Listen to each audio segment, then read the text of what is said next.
May 1st, 1943. Somewhere over Brest, France. 14,000 feet, no clouds, nowhere to hide. A B-17 flying fortress named Old 666 is dying in the sky. Not gracefully, not heroically. It's burning. Flames are crawling along the waist section like something alive. The right-wing fuel tank has been ripped open. Gasoline is atomizing into the fuselage. The oxygen system, designed to keep men alive at altitude, has just exploded, turning the inside of the aircraft into a blast furnace. 3 crewmen have already made their choice. They've clipped on parachutes. They've kicked open the hatch. They've stepped out into thin air. Now there are fewer men aboard than the aircraft was designed to survive with. And standing in the middle of that chaos is Staff Sergeant Maynard Harrison Smith. He's 31 years old, 5'4", on his first combat mission. And for the last 6 weeks, he's been told by officers, by fellow enlisted men, by basically everyone who's met him, that he is the worst airman in the entire squadron. Lazy, argumentative, unreliable. His nickname is Snuffy, after a hillbilly comic strip character known for being dumb, slow, and useless. No one wanted him on this plane. And in the next 90 minutes, this man, this problem child, this disciplinary headache, is going to save it. Not with brilliance, not with tactics, but with stubbornness, pain, and acts so ugly and improvised they'll barely be mentioned in the official citation. And when the time comes to give him the Medal of Honor, they won't be able to find him, because America's newest war hero will be in the kitchen, scraping plates. Staff Sergeant Maynard, Snuffy Smith, does not look like a war hero. At 31, he's ancient compared to the kids around him, most of them barely old enough to shave. He's short, stocky, and permanently unimpressed by authority. He grew up in Michigan, a Depression-era hillbilly by his own description, and he carries that chip on his shoulder everywhere he goes. The Army hates men like him. Smith sleeps through briefings. He argues with officers. He does things his way or not at all.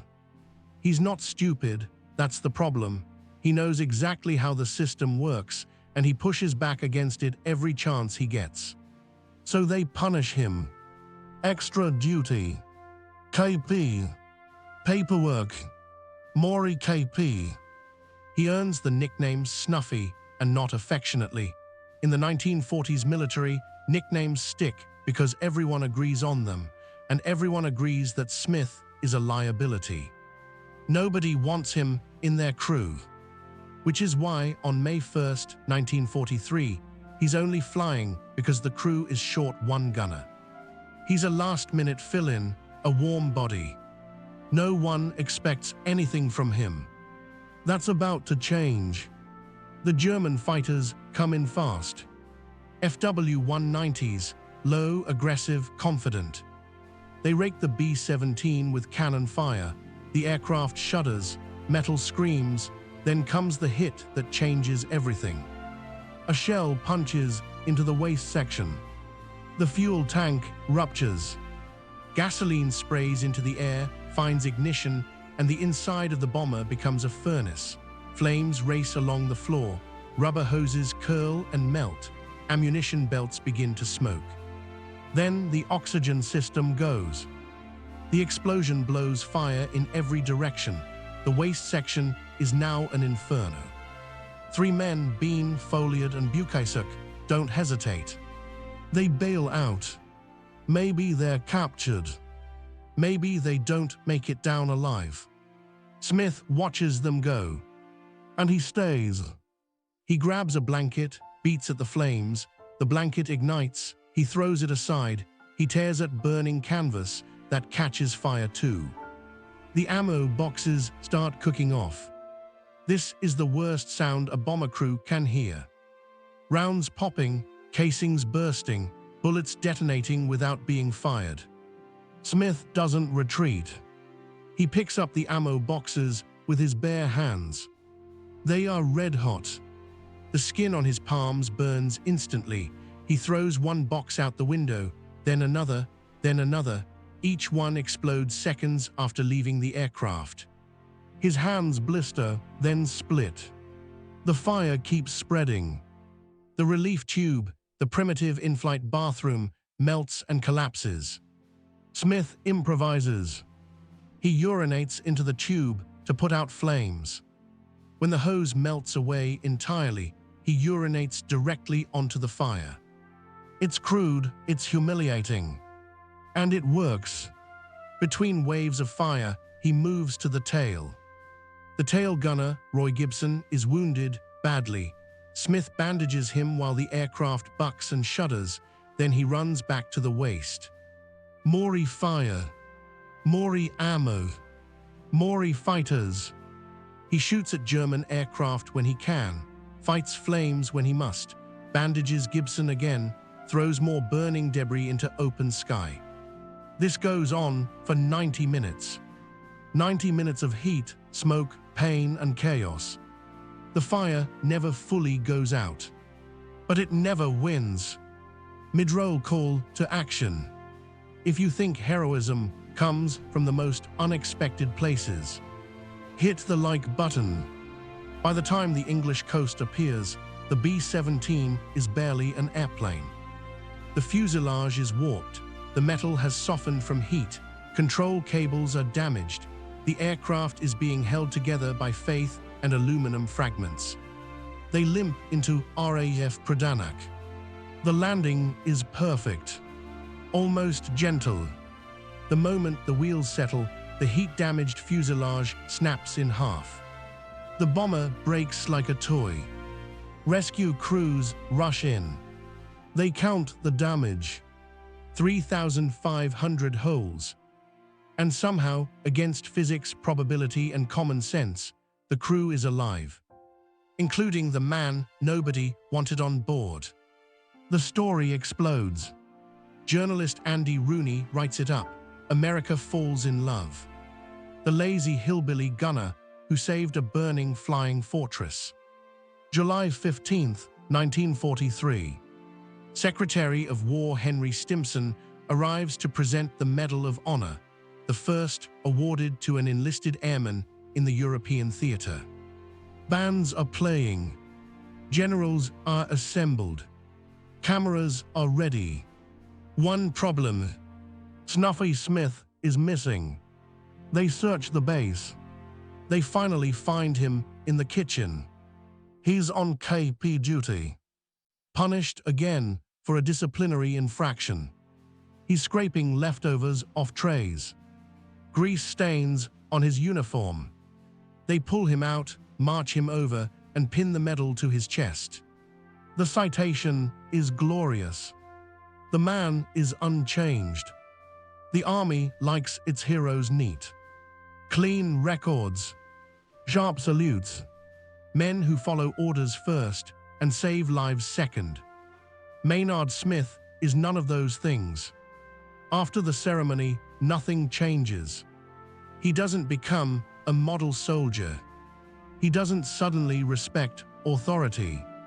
He doesn't turn into a recruiting poster. He keeps getting written up. Late, argumentative, disrespectful. The same commanders who stood at attention while a medal was pinned to his chest now have to deal with him in day-to-day reality. And reality is uncomfortable. Because how do you discipline a man who held a burning airplane together with his bare hands? So they do the only thing institutions know how to do. They punish him anyway. At one point, Smith is busted all the way down to private. It's almost unheard of, a Medal of Honor recipient reduced in rank. But it makes perfect sense if you understand the Army's fear. Because men like Smith prove something dangerous. That heroism doesn't belong exclusively to the obedient. The official Medal of Honor citation is clean, polished, sanitized. It talks about conspicuous gallantry, about intrepidity above and beyond the call of duty. What it doesn't say his hands were burned raw. It doesn't say the ammo boxes scorched flesh and left permanent scars.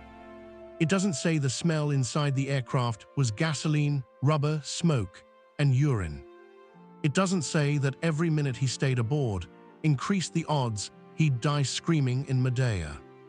And it definitely doesn't say that if he'd been a better soldier, if he'd followed expectations, he might have bilayed out like the others. Smith didn't stay because of doctrine. He stayed because he was stubborn. Because quitting felt worse than burning. Ask the crew who survived. They don't call him lazy. They don't call him Snuffy. They call him the reason they're alive. Roy Gibson, the wounded tail gunner Smith, kept bandaging while fighting fires and shooting Germans, never forgets it.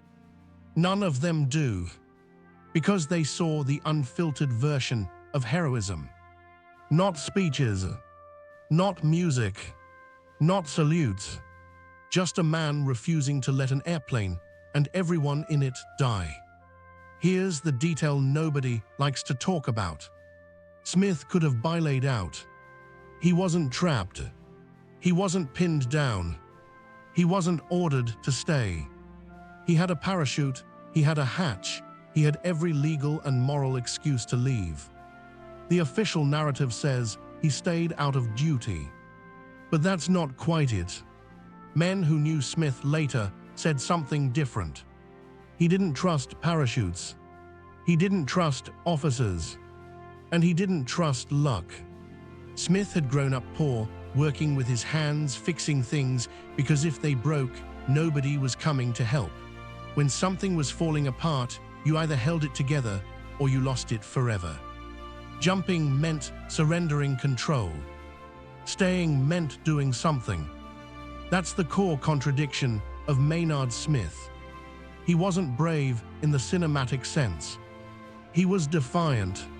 Survivors from B-17 crews will tell you something strange. You don't remember the noise first. You remember the smell. Burning insulation. Hot oil. Scorched rubber. And on that aircraft, urine and smoke baked together by fire. The waist section, where Smith fought the flames, never fully cooled. The metal stayed hot enough to blister skin long after the fighters were gone. Every step hurt. Every breath tasted wrong. And still, he kept moving. Back and forth. Fire. Gibson. Gun. Fire again. Not because he thought he'd be remembered. Because the next problem was right in front of him. After the ceremony, the cameras leave. The generals move on. And Smith goes right back to being Smith. Still blunt. Still unimpressed. Still allergic to military polish. The army never figures out how to promote him without endorsing him. So they don't. They isolate him instead. By the end of the war, he's quietly separated from service. No parade. No second act. No happy ending montage. Just a man who once did something extraordinary and then returned to being ordinary. Which may be the most honest ending of all. Here's the uncomfortable truth. Maynard Smith wasn't dangerous because he broke rules. He was dangerous because he proved the rules weren't the source of courage. Military institutions are built on predictability. Rank, discipline, control. Smith represented chaos. A man who could ignore briefings, talk back to officers, wash dishes instead of rehearsing hero speeches, and still be the man who saves everyone when it counts. That scares systems, because it suggests something radical. That valor is situational. That greatness can come from the margins. That the worst airman in the squadron might be the best one to have when the aircraft catches fire. The Medal of Honor is heavy. Literally. Recipients often say you feel it pulling on your neck. Smith didn't wear it much, not because he was humble, because it didn't change anything. It didn't make him easier to deal with. It didn't make authority make sense. It didn't erase the burns on his hands. The medal honored a moment, not a man. And Smith knew the difference. Picture it one last time. July 15th, 1943. A kitchen full of noise. Steam rising from sinks. Scraps clattering into bins. Staff Sergeant Maynard Smith, future Medal of Honor recipient, is elbow-deep in dirty trays. No audience. No music. No ceremony. Just work. That's where they find him. Not polishing boots. Not rehearsing a speech. Doing exactly what he always did, getting through the task in front of him. And maybe that's the real lesson. Heroism isn't a personality type.